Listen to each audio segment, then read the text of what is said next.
Yo, this is Top Flight, and we're back on our Beastie Boy journey. So what you want? You know the song? I think so. I had to have heard it. Remember, like I haven't. I think the only Beastie Boy song I know is the one, the super popular one, I think it's like Intergalactic or something like that. I think I've heard that one. Intergalactic, something. Yeah, Yeah, I think that's the only one I actually know, which is crazy because I told you I listen to tons of hip hop, but then when it gets back to that early time, there's only specific ones that my brother listened to. So then, yeah, I know a lot of Rakim, I know a lot of Big Daddy Kane, Public Enemy, and stuff like that. And then when I started getting into it, it was more. My brother passed on Tupac to me, but by the time I got of age, it's like 50 Cent. But as a little kid, I was like just Tupac, Tupac, Tupac. But and I wouldn't listen to any East Coast rap for years you said because I was Rakim, so but loyal to Tupac. yeah. Oh, after you went Rakim and then Tupac and then didn't go back. Yeah, I never like so once Tupac came around and the whole West Coast East Coast when I was a kid, I was just so loyal to the Tupac West Coast thing that I stayed like right there. The only other Yeah, person that I would kind of listen to was LL Cool J. That was like the only other rapper I would listen to. I would hear Biggie and stuff like that, but I never caught on to Biggie until really after he passed away. I was listening to Tupac with my brother when Tupac was going. You know what I'm saying? We wouldn't listen to Biggie or nothing. So yeah. I don't know. It was kind of serious. But then yeah, I didn't get to really jam to the Beastie Boys because my brother never listened to Beastie Boys. So It's funny because I had a Pac shirt on the other day, and I went to Bird Call for a minute, and the dude's like, "I can't serve you. You got a Pac shirt." And I was like, "What, you a Biggie fan?" He's like, "Yeah." And then it's like that connection. Some places you get in fight, them are fighting words, but then some places it's back in love. the You know day, what I yeah. mean? Yeah. Nowadays it's like, man, I miss the greats, but let's get it. So here it goes, Beastie Boys. So what you want?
Stop it real quick. You know what's crazy is we're throwing these shows all the time, and there's artists that are like that age, like so young. And so to put it in perspective of how young they are and how talented they are going back and forth, like you don't see that often. You know what I mean? Most kids Ever. who start young, they gotta like really put in work and effort to get to that level. Even to know their lyrics on time. You know what I mean? So And the crazy thing is they're using at that like because I'm thinking this is let me see when this one dropped. This one dropped in the '90s, I think, from when I pulled it up. This one's '92. So let me see. When did they? I think they got signed in the '80s, but back in the day, they got How old signed are in they in this? How old? '81. So they got signed in '81. So they might be in their they're probably in their 20s in this one. That's what I'm guessing. Probably. Let me see. Yeah, they're in their 20s. 81. They're like 20 something. So they're Because like we, 25 and stuff like that in this video.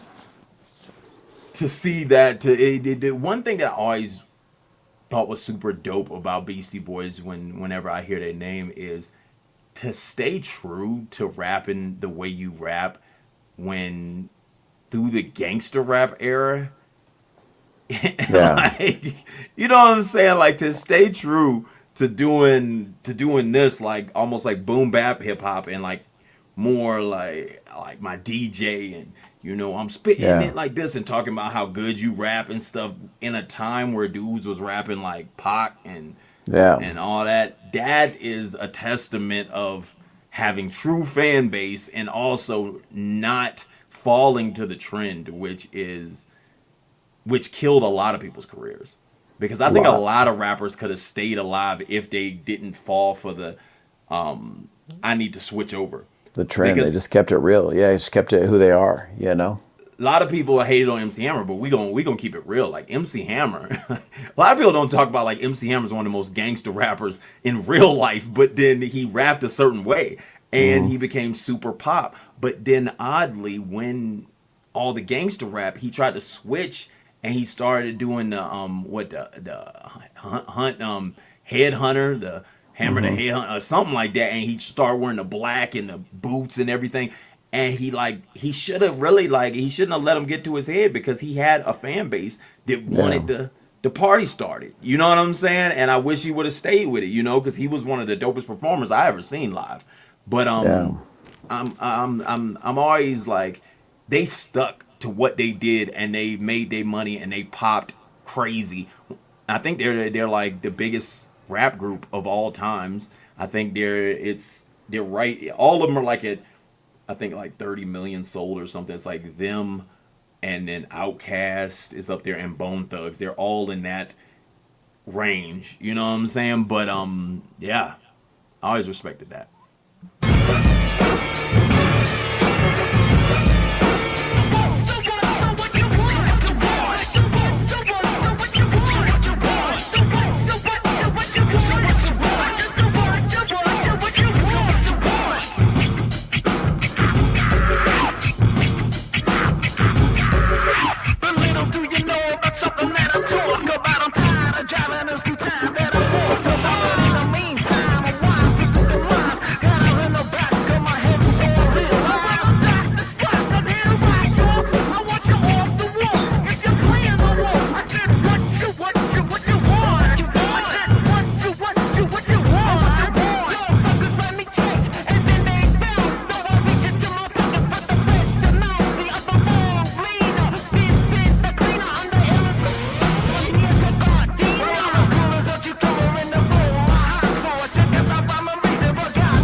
I feel like they dress like kids dress like them now with the little shirts and Oh, the my son stocking does that all the cap. time. My son be having these massive pants and then these little shirts and cracks me up. But yeah, I feel like what I'm saying. So they kind of started that trend. I'm thinking like because I feel like in that time, like in the '90s, we were already full baggy. Because I'm guessing if this song is, as I said, this song is what date did I have this song? 92. I'm guessing 92 is early Pac with the thing and DMX, right? the Or big no, DMX is 92. 2000. Yeah. 92 is Tupac with the tie up here. I think with the edge of the pant leg thing tied. I don't know if you remember that, the Thug Life Pac right before he goes to death row. I'm thinking that's 92 Pac. So I'm guessing that's full baggy gear. That's what I'm guessing that time is, like full baggy gear. 92, 92, 93 around that time should be full White baggy gear. white tee time or what? No, white tee had to be you thinking 2000s. What you Well, I was thinking, baggy white tee is like 2000s. I'm When thinking did- like Tex, like when high did Tex, black high Doggy Tex. Style come out? Or that's later, huh? Doggy Style's like 93, 94 with the flannels. Yeah, like so the flannels would make sense.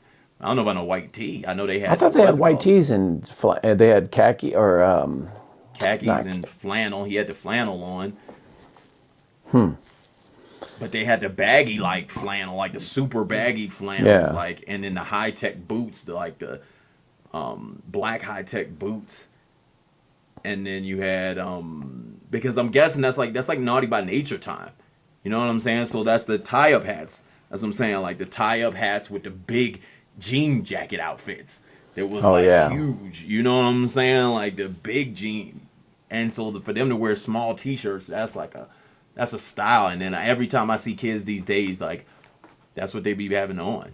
the dude with the beanie. It kind of gives me that New York style that I remember a little bit in some of those films. Mm-hmm. Beastie Boys, what you want? You already That was know dope. what time it is. Dope. Which one we gonna listen to next? Let's